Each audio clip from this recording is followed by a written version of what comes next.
was only 4 years ago, and already it seems antique. People who disagree with each other talking through their disagreement, that doesn't happen anymore. And of course, the curricula in so many schools has taken a much harder edge since that time, from the extreme left wing to the outright totalitarian.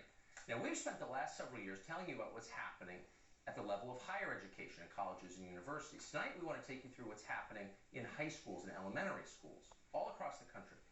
We're going to start tonight in Buffalo. Schools in Buffalo now have what they call an Office of Culturally and Linguistically Responsive Initiatives. The Buffalo School District's first days of school lesson plan explicitly gets political in very specific terms. Do Black Lives Matter in America? It begins. And then by the end it declares at the end of the lesson, quote, students will be able to understand the need for the Black Lives Matter movement. Here you have a school district explicitly endorsing a political movement. And that's for little kids. By the time they hit the 5th grade, students in Buffalo are reading advanced BLM studies. Students learn about BLM's core platform, and that includes, quote, disrupting the Western prescribed nuclear family structure. Destroying the family. That's endorsed by Buffalo schools.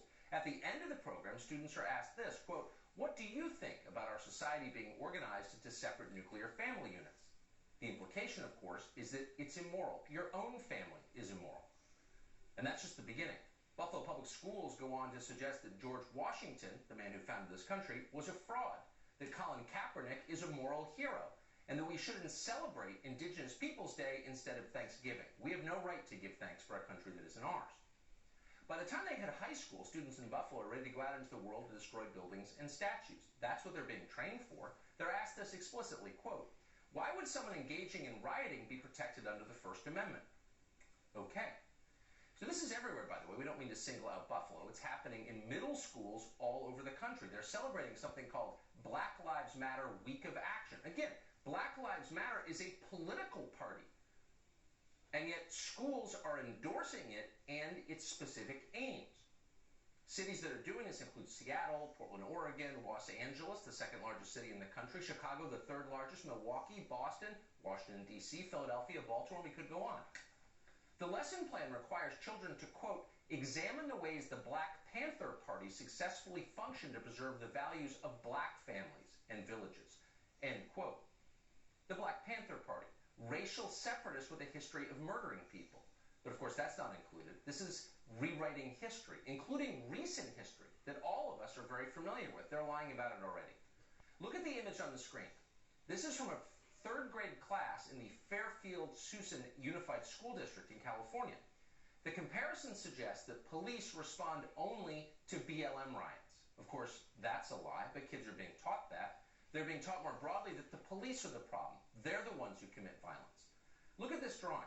It was posted on an online photo album about D.C. Public Schools' Black Lives Matter at School Week of Action. How young was the kid who was forced to draw a police officer shooting and killing someone? This is Khmer Rouge propaganda. It's not education. But again, that's just the beginning. Schools have eliminated biology. They're teaching children biology isn't real. How can you teach something that is fake? So they're not. One of the guiding principles of the Black Lives Matter at Schools curriculum, of course, is to be, quote, transgender affirming. So they have no choice. Out with biology, in with BLM.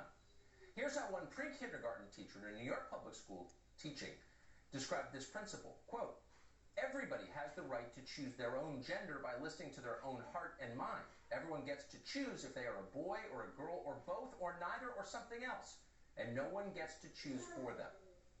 So science isn't real.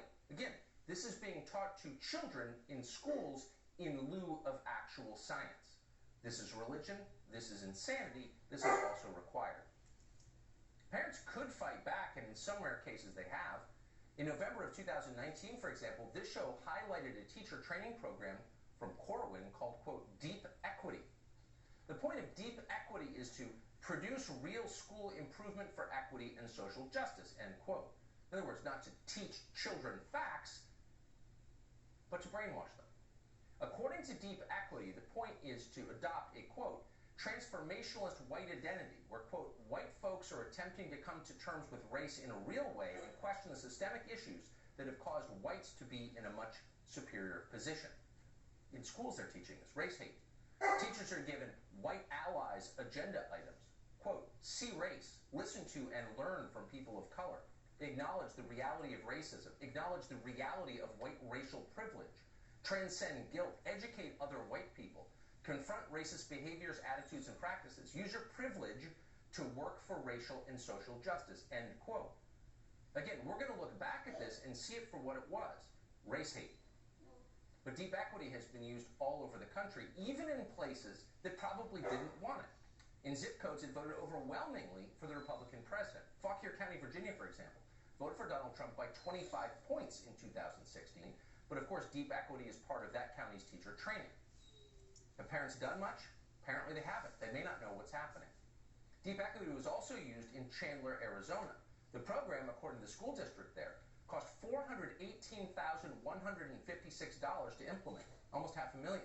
But after we featured deep equity on this show, parents in Chandler stood up and objected to it, thank God, and deep equity was ended there. This is happening all over the country. In school districts your kids may attend and you may not know about it. What can we do about it? What effect is it having on our children, on the society? Heather Mac Donald is a fellow at the Manhattan Institute and the author of Diversity Delusion. We're happy to have her on tonight to assess what we're seeing. Heather,